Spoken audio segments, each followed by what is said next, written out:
স্বরাষ্ট্র উপদেষ্টা lieutenant general অবসরপ্রাপ্ত মোহাম্মদ জাহাঙ্গীর আলম চৌধুরী বলেছেন, ভারতীয় সীমান্তে বাংলাদেশ সরকারের দৃঢ় অবস্থান ও সীমান্তরক্ষী বাহিনীর কার্যক্রমের কারণে ভারত বাধ্য হয়ে তাদের বেআইনি নির্মাণ কাজ বন্ধ করেছে।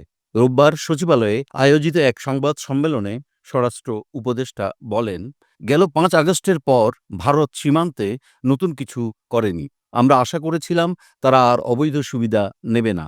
তবে সীমান্তে সাম্প্রতিক সমস্যা এবং পূর্ববর্তী সরকারের কিছু অসম চুক্তি পরিস্থিতি জটিল করেছে।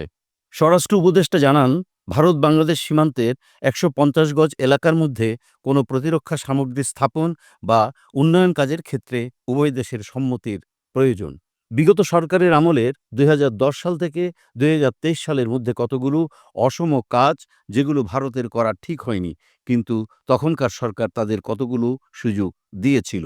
তবে পূর্ববর্তী সরকারের দেওয়া ছাড়ের ফলে অনেক স্থানে ভারতের বেআইনি কাজের সুযোগ তৈরি হয়েছে। তিনি বলেন, ভারত ৪,১৫৬ কিলোমিটার সীমান্তের মধ্যে ৩,২৭১ কিলোমিটারে কাঁটাতারের বেড়া দিয়েছে। তবে ৮৮৫ কিলোমিটার এলাকা এখনও অসমাপ্ত। পূর্ববর্তী সরকারের আমলে ১৬০টি স্থানে একক সিদ্ধান্তে বেড়া নির্মাণ এবং ৭৮টি স্থানে জটিলতার সৃষ্টি হয়েছে। এর মধ্যে ৩ বিঘা করিডোর ও আঙ্গরপোতা দহগ্রামের এলাকা উল্লেখযোগ্য।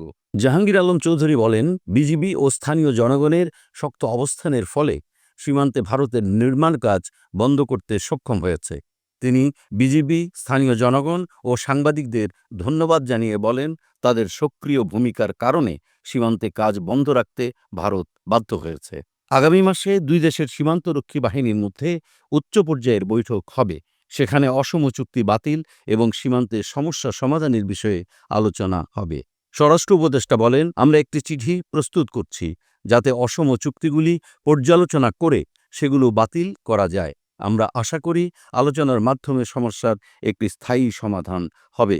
কিছু এলাকায় ভারত নাইট ভিশন ক্যামেরা স্থাপন করেছে উল্লেখ করে তিনি বলেন, সাতক্ষীরার কাকডাঙ্গা এলাকায় সোনাই নদীর মাঝপথে তারা ঝামেলা সৃষ্টি করেছে। তাদের এলাকা হলেও এই ধরনের কাজ অনুচিত।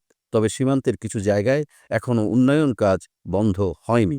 সীমান্তে নতুন করে কোনো সমস্যা না তৈরি করার জন্য কূটনৈতিক পর্যায়ে কাজ অব্যাহত থাকবে বলেও তিনি উল্লেখ করেন।